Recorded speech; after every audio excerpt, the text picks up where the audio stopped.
শুধু দর্শক, মিডিয়াতে দর্শন নিয়ে আলোচনা খুব একটা হয় না। এমনকি পত্রপত্রিকাতেও যদি আপনি দেখেন দর্শন শাস্ত্র কি বলে একটা বিরাট প্রবন্ধ আছে, ওই পাতাটা সবাই উল্টে ফেলে দেবে। অথচ দর্শন ছাড়া পৃথিবী হয় না। পৃথিবী যে অস্তিত্বটাই কিন্তু দর্শনের উপরেই নির্ভর করে। এই বিষয়টা আমরা বুঝলেও খুব একটা মূল্য দিই না। আজকে আমরা আবার ফিরে আসছি দর্শন নিয়ে আলোচনা করতে, একটু ব্যতিক্রমী। আমরা আলোচনা করছি বিষয়টা একজন ডাক্তারের সঙ্গে। তিনি ডাক্তার পিনাকি ভট্টাচার্য। ডাক্তার পিনাকি ভট্টাচার্য একজন মেডিকেল প্রফেশনের ডাক্তার। তিনি দর্শনে আগ্রহী এবং তিনি একটা বই অনুবাদ করেছেন। সেই বইটা হলো রেনে দেকার্তের ডিসকোর্স অন মেথড। এই বইটা অনুবাদ করেছেন।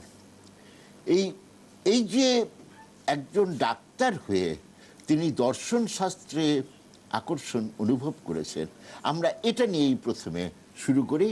ডাক্তার পিনাকি ভট্টাচার্য, আমাদের করা আলাপের সেটা আপনাকে স্বাগত এবং আপনাকে অভিনন্দন যে আপনি ডিসকোর্স অন মেথড নামে রেনে দেকার্তের বইটা বাংলায় অনুবাদ করেছেন এবং এটা প্রকাশিত হয়েছে গত বছর। আমি খুব আনন্দিত যে আপনাকে আমি স্টুডিওতে আনতে পেরেছি।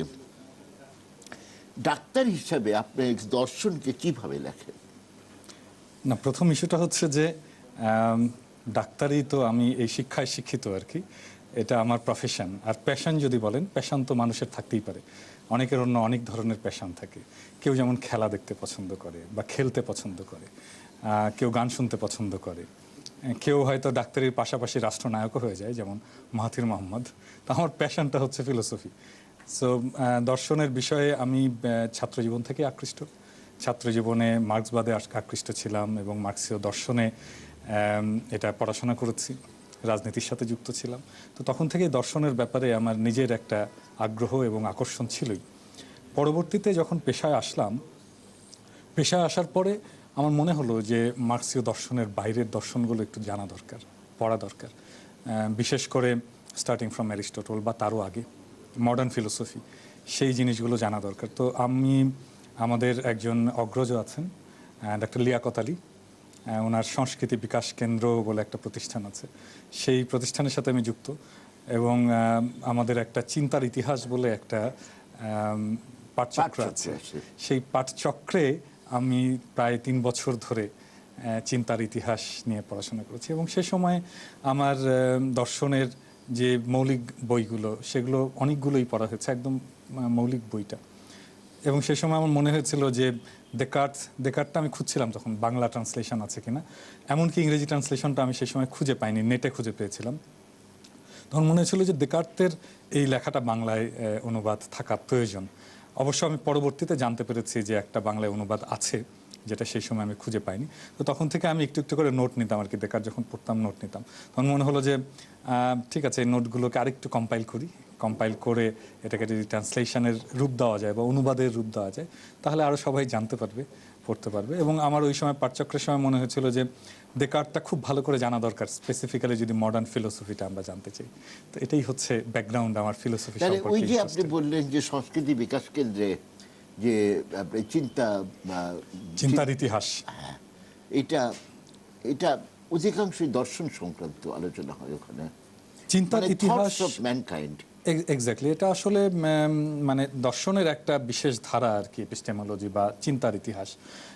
এইখানে আমরা আসলে যেটা বোঝার চেষ্টা করেছিলাম সেটা হচ্ছে যে জ্ঞান তত্ত্ব, মানুষ জ্ঞান কিভাবে পায় বা সত্য জ্ঞানের পথগুলো কি কি। তো প্রাসঙ্গিকভাবেই সেখানে কোন কোন বিষয় সেখানে আলোচিত হতো আপনাদের এখানে পাঠচক্রে?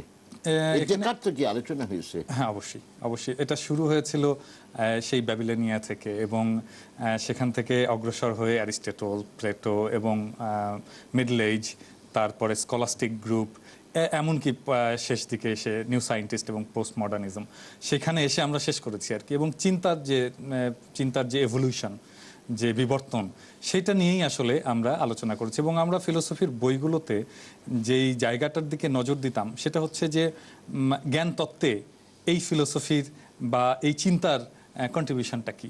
আমরা সবাই জানি যে আমাদের ধ্যান ধারণাগুলো ইন্দ্রিয়জাত ধ্যান ধারণা। আমরা জ্ঞান পাই যা চোখে দেখি, ওইখানে দেখছি যে ক্যামেরা আছে আমার সামনে, ওইটাই আমার জ্ঞানের মধ্যে চলে এলো। কিন্তু এই যে ইন্দ্রিয় মানে পঞ্চেন্দ্রিয় দিয়ে আমরা যেটা ভোগ করি, সেগুলো যে শুধুমাত্র জ্ঞান না, এবং তার মধ্যে বিভ্রান্তি থাকতে পারে, ভুল থাকতে পারে, এইগুলো দেকার্তের বক্তব্য। এটা আমি ঠিক বলেছি কিনা? হ্যাঁ, মানে এটা সংশয়বাদ বলে। না, এটা ঠিক সংশয়বাদ বলবো না। বিষয়টা হচ্ছে যে কিভাবে জ্ঞান অর্জন সম্ভব, এটার ব্যাপারে দুইটা স্পষ্ট ধারা আছে, বিভক্তি আছে।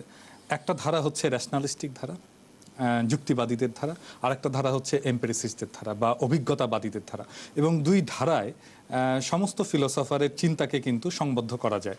এবং এই দুই ধারার যদি মূল বিবেচ্য বিষয়টা বলি, ধরা যাক আমি যদি ন্যাশনালিস্ট ধারা, যেই ধারার প্রবর্তক অবশ্যই রেনে দেকার্ত, ওনাদের কিভাবে জ্ঞান অর্জন সম্ভব সেই প্রসঙ্গে যদি তাদের চিন্তার কথাটা বলি, তাহলে এটা হচ্ছে যে ওনারা সবসময় অ্যাবসলিউট জ্ঞান বা চরম সত্য জ্ঞান এটার পিছনে দৌড়েছেন।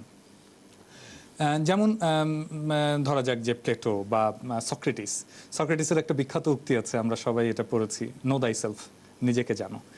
এই এই এই কথাটা কিসের জন্যে? সেটা হচ্ছে যে আমরা ধরেন আপনি বললেন যে আমরা সেন্স দিয়ে বা ইন্দ্রিয় দিয়ে যে জ্ঞানটা নিই, আমরা কোনো কিছু টাচ করে, কোনো কিছু দেখে একটা বিষয় সম্পর্কে একটা মূল্যায়ন করি, সেটা হচ্ছে আমার ইন্দ্রিয়জাত বা অভিজ্ঞতালব্ধ জ্ঞান। আর আরেকটা জ্ঞান হচ্ছে যেটা আমি চিন্তা করে, হ্যাঁ, বা চিন্তালব্ধ জ্ঞান। সেখানেই সক্রেটিস বলেছিলেন নো দাই সেলফ, নিজের ভেতরে জানো, তোমার ভেতরেই সত্য লুকিয়ে আছে। কারণ তুমি এই সত্যটা কোথাও থেকে নিয়ে এসছো, ফ্রম আদার ওয়ার্ল্ড, তুমি এটা নিয়ে এসছো, তোমার ভিতরে এই সত্য জ্ঞানটা আছে। এবং এই সত্য জ্ঞানটা খোঁজটা পাও, তাহলে তোমার বাইরের দিকে, বাইরের পৃথিবীর দিকে তোমাকে তাকাতে হবে না, বা সেন্স ডেটা তোমাকে কালেক্ট করতে হবে না। আর অভিজ্ঞতাবাদীরা বলে যে না, তুমি ডেটা কালেক্ট করো, সেটাকে অর্গানাইজ করো, অ্যানালাইসিস করো, অ্যান্ড অবটেইন ইওর নলেজ, এবং সেখান থেকে তুমি তোমার জ্ঞানকে আহরণ করো। সো এই দুটো স্পষ্ট দুটো ধারা। হ্যাঁ, দেকার্ত কিন্তু ন্যাশনালিস্ট ধারার প্রতিনিধি। অনেকে বলেন যে না, উনি ওনার কিছু এম্পিরিসিজমের কিছু এলিমেন্ট আছে ওনার চিন্তার ভেতরে, বাট উনি মনে করেন যে জ্ঞান এটা আমরা আদার ওয়ার্ল্ড থেকে পাই, আমরা আত্মার মাধ্যমে বহন করে নিয়ে আসি পৃথিবীতে। এবং এই আত্মাকে জানাটাই হচ্ছে জ্ঞানের, বিভিন্ন ধর্ম যেটাকে বলেছে জ্ঞান আহরণের বা জ্ঞানের লক্ষ্যে পৌঁছানোর জন্য সর্বশেষ বা সর্বোচ্চ পথ। আচ্ছা,